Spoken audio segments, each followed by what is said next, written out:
আমরা চলে আসছি টি গার্ডেনে, দেখতে পাচ্ছ টি গার্ডেন। আমার বউ সিজে গেছে, এইদিকে চা পাতি আলি, আর এইদিকে সবাই চা তুলতে তুলতে ব্যস্ত।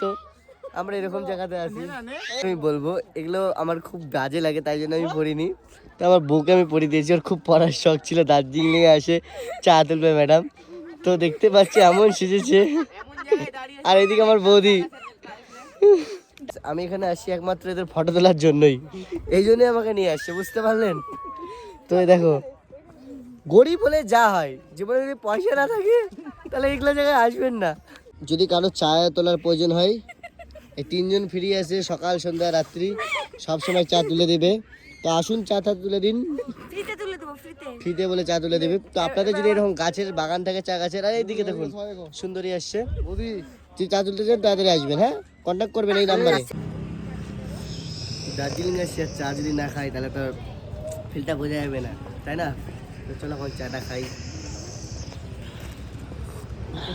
আর এখানে আজকে আমরা আছি এই টি গার্ডেনেই, 14 নম্বর ইয়েতে।